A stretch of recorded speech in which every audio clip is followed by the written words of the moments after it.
Japan.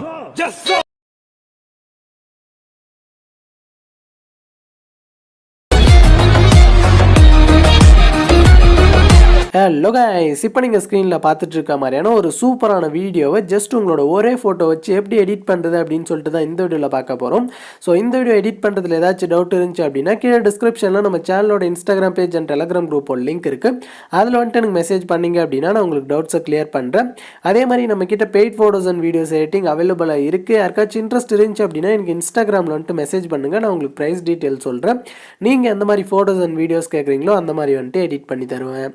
இப்போ video start பண்ணலாம். இந்த வீடியோ எடிட் பண்ண நமக்கு அலைட் மோஷன் ஆப் தேவைப்படும். அலைட் மோஷனோட லிங்க் என்னோட இன்ஸ்டா பயோவில் ஆட் பண்ணியிருக்கேன். வேணுன்றவங்க அங்கே வந்துட்டு டவுன்லோட் பண்ணிக்கோங்க. அதே மாதிரி இந்த வீடியோ எடிட் பண்ண தேவையான ஃபுல் ப்ராஜெக்ட் ப்ரீசெட்டோட லிங்க்கு டிஸ்கிரிப்ஷனில் கொடுத்துருக்கேன். அதை கிளிக் பண்ணி அலைட் மோஷன் ஆப்பில் இம்போர்ட் பண்ணிக்கோங்க.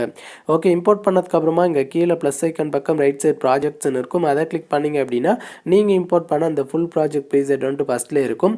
ஓகே, இப்போ எப்படி வீடியோ எடிட் பண்ணுறது அப்படின்னு சொல்லிட்டு பார்க்கலாம். அதுக்கு ஃபஸ்ட்டு கீழே ப்ளஸ் ஐக்கனை கிளிக் பண்ணிவிட்டு இங்கே செகண்ட் 9:16 ஆஸ்பெக்ட் ரேஷியோ சூஸ் பண்ணிக்கோங்க. சூஸ் பண்ணிவிட்டு கீழே கிரியேட் ப்ராஜெக்ட் வந்துட்டு கிளிக் பண்ணிக்கோங்க. ஓகே, கிளிக் பண்ணிவிட்டு இப்போ கீழே ப்ளஸ் ஐக்கானை கிளிக் பண்ணிவிட்டு இங்கே செகண்டாக மீடியான்னு இருக்கும், அதை வந்துட்டு கிளிக் பண்ணிக்கோங்க. கிளிக் பண்ணிவிட்டு இங்கே ஆளுன்றதை கிளிக் பண்ணிங்க அப்படின்னா உங்கள் ஃபோனில் இருக்க எல்லா ஃபோல்டரும் இங்கே வரும். இதில் எந்த ஃபோல்டரில் உங்களோட ஃபோட்டோ இருக்கும் அந்த ஃபோல்டர் வந்துட்டு சூஸ் பண்ணிக்கோங்க. ஓகே, எனக்கு பார்த்தீங்க அப்படின்னா ஃபஸ்ட்லேயே இருக்குது, அதை வந்துட்டு சூஸ் பண்ணிக்கிறேன். சூஸ் பண்ணிவிட்டு இதை ஃபுல் ஸ்க்ரீனில் செட் பண்ண மேலே 3 டாட்டை கிளிக் பண்ணிவிட்டு ஃபில் கம்போஷன் ஏரியா கொடுத்தீங்க அப்படின்னா கரெக்டாக உங்களுக்கு ஃபுல் ஸ்க்ரீனில் செட் ஆயிரும். செட் ஆனதுக்கப்புறமா உங்களோட ஃபோட்டோ இன்னும் ஜூம் பண்ணணும் அப்படின்னா உங்கள் ஃபோட்டோ மேலே 2 விரல வச்சு இந்த மாதிரி ஜூம் பண்ணி கரெக்டாக அட்ஜஸ்ட் பண்ணி உங்களுக்கு ஃபோட்டோ ஃப்ரேமில் என்ன சைஸில் வேணுமோ அதை வந்துட்டு இந்த மாதிரி செட் பண்ணிக்கோங்க. ஓகே, செட் பண்ணிவிட்டு இப்போ பேக் வந்துருங்க. பேக் வந்துட்டு இப்போ மேலே உள்ள ஏரோ கிளிக் பண்ணிங்க அப்படின்னா இங்கே கரண்ட் ஃப்ரேமஸ் பிஎன்ஜின்னு இருக்கும். அதை சூஸ் பண்ணிவிட்டு கீழே எக்ஸ்போர்ட்ன்றதை கிளிக் பண்ணிங்க அப்படின்னா உங்களுக்கு 1 செகண்ட் லோட் ஆகிட்டு கீழே சேவ்னு வரும். ஓகே, இப்போ இந்த சேவ்ன்றதை கிளிக் பண்ணிவிட்டு கீழே க்ளோஸ்ன்றதை கிளிக் பண்ணிக்கோங்க. கிளிக் பண்ணிவிட்டு அவ்வளோதான் பேக் வந்துருங்க. பேக் வந்துட்டு இப்போ ஃபுல் ப்ராஜெக்டை வந்துட்டு கிளிக் பண்ணிக்கோங்க. ஓகே, கிளிக் பண்ண உடனே உங்களுக்கு ஃபுல் ப்ராஜெக்ட் ப்ரீசெட் பார்த்தீங்க அப்படின்னா இந்த மாதிரி தான் இருக்கும். இதிலே பார்த்தீங்க அப்படின்னா உங்களுக்கு எல்லா எஃபெக்ட்ஸும் ஆட் ஆகி வந்துடும். இந்த லேயரில் உங்களோட அந்த ஒரு ஃபோட்டோவை எல்லா லேயர்லையும் ஆட் பண்ணுறது மட்டும்தான் உங்களோட வேலை. ஃபஸ்ட்டு எப்படி ஒரு லேயரில் ஃபோட்டோ ஆட் பண்ணுறது அப்படின்னு சொல்கிறேன்.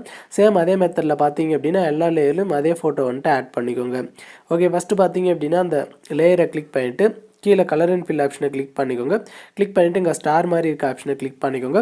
கிளிக் பண்ண உடனே இங்கே மேலே பார்த்தீங்க அப்படின்னா நீங்கள் லாஸ்ட்டாக என்ன ஃபோல்டர் சூஸ் பண்ணிங்களோ அந்த ஃபோல்டர் நேம் வந்துட்டு இருக்கும். அதை கிளிக் பண்ணிங்க அப்படின்னா அந்த மாதிரி நிறைய ஃபோல்டர் வந்துட்டு வரும். இதில் ஆளுன்றதை வந்துட்டு கிளிக் பண்ணிக்கோங்க. கிளிக் பண்ணிவிட்டு ஃபஸ்ட்டே பார்த்தீங்க அப்படின்னா நம்ம எக்ஸ்போர்ட் பண்ணி சேவ் பண்ண ஃபோட்டோ ஃபஸ்ட்லேயே இங்கே இருக்கும். அதை சூஸ் பண்ணிவிட்டு மேலே ப்ளஸ் ஐக்கானை கிளிக் பண்ணிங்க அப்படின்னா அந்த ஃபோட்டோ அந்த லேயரில் வந்துட்டு ஆட் ஆயிரும். ஸோ அவ்வளோதான் பேக் வந்துருங்க. ஓகே, பேக் வந்துட்டு மறுபடியும் இன்னொரு டைம் பேக் வந்துங்க. பேக் வந்துட்டு அப்படியே ஸ்க்ரோல் பண்ணிட்டு இருந்தீங்க அப்படின்னா இங்கே அடுத்த லேயர் இருக்கும். ஸோ இந்த மாதிரி பார்த்தீங்க அப்படின்னா இங்கே இருக்க எல்லா லேயர்லையும் இதே மெத்தடில் இதே ஃபோட்டோவை தான் ஆட் பண்ணும். மறுபடியும் சொல்கிறேன், அந்த லேயரை கிளிக் பண்ணிவிட்டு கலர் அண்ட் ஃபில் ஆப்ஷனை கிளிக் பண்ணிவிட்டு ஸ்டார் மாதிரி இருக்க ஆப்ஷனை கிளிக் பண்ணிக்கோங்க. கிளிக் பண்ண உடனே ஃபஸ்ட்டே பார்த்தீங்க அப்படின்னா நம்ம எக்ஸ்போர்ட் பண்ணி சேவ் பண்ண ஃபோட்டோ இருக்கும். அதை சூஸ் பண்ணிவிட்டு மேலே ப்ளஸ் ஐக்கானை கிளிக் பண்ணிங்க அப்படின்னா அந்த ஃபோட்டோ அந்த லேயரில் ஆட் ஆயிரும். ஸோ அதுதான் பேக் வந்துருங்க.